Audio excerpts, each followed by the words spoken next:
Bonjour à tous et bienvenue sur ce podcast. Ce podcast aujourd'hui va vous parler d'une manière de vous permettre justement de reprendre le contrôle sur ce mental qui discute, qui gesticule et qui parfois nous fait faire certaines choses. Aujourd'hui, je tiens particulièrement à faire ce podcast dans un environnement où, comme vous le savez, on reste confiné un peu à la maison, on peut avoir certains moments de doute, on peut avoir pas mal de choses qui passent dans la tête, et des fois, plus on essaie de chasser cette idée-là qui tourne, des fois elle est de plus en plus présente, de plus en plus insistante, et en fait, ce qui se passe, c'est qu'elle se renforce de plus en plus, un peu comme si elle se multipliait directement. Et c'est un peu de quoi aujourd'hui on va discuter, justement, à savoir comment on peut faire que ces pensées qui se suivent l'une après l'autre, pouvoir mettre une pause.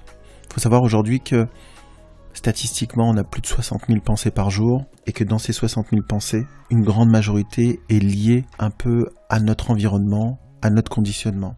Et aujourd'hui, le fait d'être confiné, le fait d'avoir les yeux braqués, je dirais, sur les médias, sur ce qui se passe à l'extérieur, fait que certaines pensées vont devenir de plus en plus dominantes. Donc je vais vous expliquer comment avoir ce discernement, un impact direct sur votre feeling, sur vos émotions.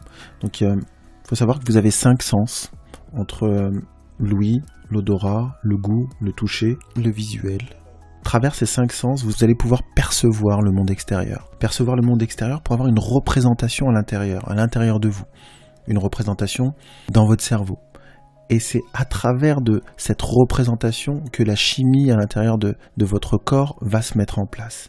Donc en fonction de là où vous allez porter votre attention, il va y avoir une chimie qui va s'opérer et qui va se mettre en place. Donc il va falloir faire attention à votre attention. Car là où vous allez regarder, vous allez pouvoir générer de manière volontaire ou de manière inconsciente certains processus, certaines chimies qui vont vous mettre dans des émotions on va parler plutôt d'émotions négatives, donc des émotions qui sont désagréables. Et là, il va falloir reprendre le contrôle du mental, parce que plus vous allez rester dans cet état-là, et plus ces pensées vont elles-mêmes s'agglutiner un peu comme une à une et devenir de plus en plus réelles. Donc il va y avoir une transformation entre ce monde irréel et ce monde réel.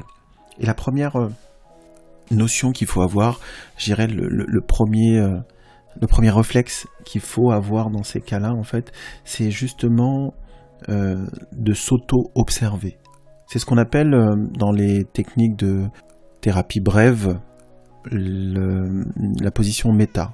La position méta, c'est quoi ? C'est une position qui vous permet de voir comme si vous étiez non plus acteur du film, mais comme le réalisateur. Donc vous allez prendre une distance par rapport à tout ceci, et vous allez voir que vos pensées vont être vues différemment, puisque vous ne les verrez plus à travers vos propres yeux, vous allez même essayer de vous représenter. On va faire l'exercice tout de suite. L'idée, c'est lorsque vous avez une pensée ou cette peur qui vient, parce que la pensée peut aussi derrière générer une peur qui va automatiquement mettre en place tout le système pour vous effrayer et vous immobiliser. Là, ce que je vous demande, c'est juste de prendre un instant.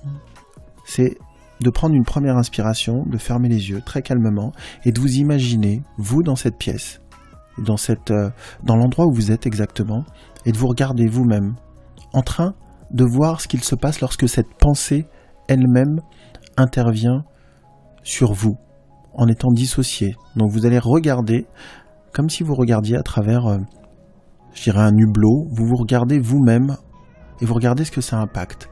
Et à partir de ce moment-là, vous n'allez plus utiliser le jeu, mais vous allez regarder en disant « il » ou « elle », vous allez décrire le plus précisément possible ce qu'il se passe au niveau visuel, peut-être même les caractéristiques, si la personne que vous avez en face de vous change de position, si elle est inconfortable, vous allez prendre de la distance. Ce mental va, lui, très rapidement être désarmé.